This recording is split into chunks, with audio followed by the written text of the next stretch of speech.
Hindi natin may tatanggi na ngayon nga nagkikreate na ng ingay ang dalawang pangalan na to sa Ginebra San Miguel. Itong si RJ Abarrientos at Stephen Holt na naikukumpara sa dalawang legendary noon ng Gene Kings na si The Spark Marcagiwa at Helterbrand na tinatawag ang tandem nila na The Fast and Furious. Anong sa tingin nyo? Pwede nga kayang mangyari ang bagay na yan? Tara't pag-usapan natin yan.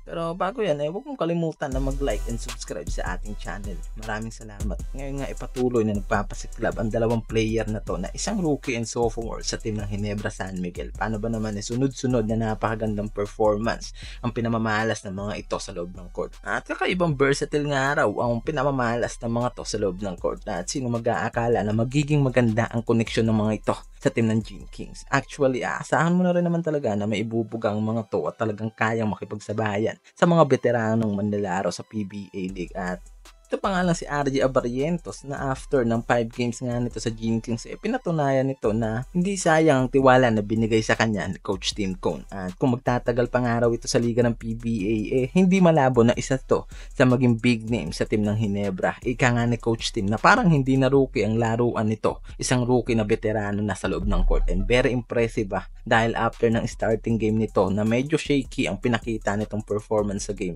After naman yan, sobrang solid at very high IQ ang pinamalas na sa pagiging point guard niya at isa sa mga crowd favorite ngayon sa Gene Kings. At magandang average rin ang binibigay sa team at di maitatanggi na itong araw ang most successful franchise sa PBA League ngayon. Ngayon pa nga lang daw talaga nga naman nasamot-sari na ang mga binibigay na komento dito. Paano pa kaya in the future?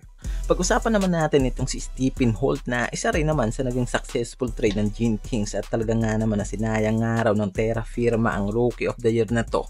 At kung di nga raw pinakawalan, baka nga raw ngayon nakakasabay pa rin ang team na to. Pero hindi yan ang atake natin dahil ngayon nga ang Gene Kings ang nagbe-benefits ngayon sa player na to dahil sa napakaganda and very impressive na versatile ang naiaambag nito para sa Gene Kings at isa nga rin sa binibigyan at pinagkakatiwalaan ni Coach Tim sa isang mabigat na role. Isang trade player na pinagkatiwalaan agad ni CTC sa mabigat na role na pagiging defensive player ng Gene Kings, and we know kung bakit binigyan niya ng ganyang klaseng role ni CTC dahil alam nito na may ibubuga naman talaga ang sophomore na to. At ngayon nga sobrang ganda ng averaging na ginagawa nito at ang defensive skill nga talaga nailabas nito sa Barangay Ginebra San Miguel. Kaya naman talagang araw na nagawa nito and very successful ang role na binigay sa kanya. Isa pa, hindi lang defensive play ang nagagamit ngayon dito sa player na to dahil sobrang taas din ng IQ nito pagdating sa on-ball offense at solid ang ginagawa nito bilang first 5 ng Gene Kings ngayon at magandang connection ang nagagawa para sa mga veteranong player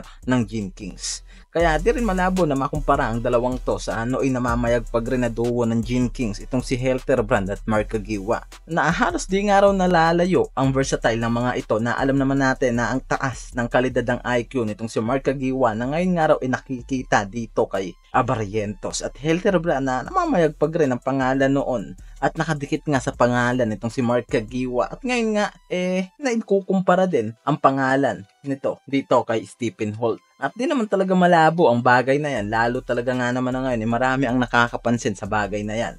At ngayong araw talaga nga naman na successful ang Gene King sa pagkuha sa dalawang player na to na in the future nga raw siguradong mas malaki pa ang pangalan na magagawa para sa team ng Ginebra. Pero ang malaking katanungan nga raw dyan kung magtatagal din ang pagsasama ng mga ito sa team ng Ginebra San Miguel. At dito ko na rin tatapusin ang video na ito at sana nga nagustuhan nyo rin ang aking tinapik. Maraming salamat sa panonood.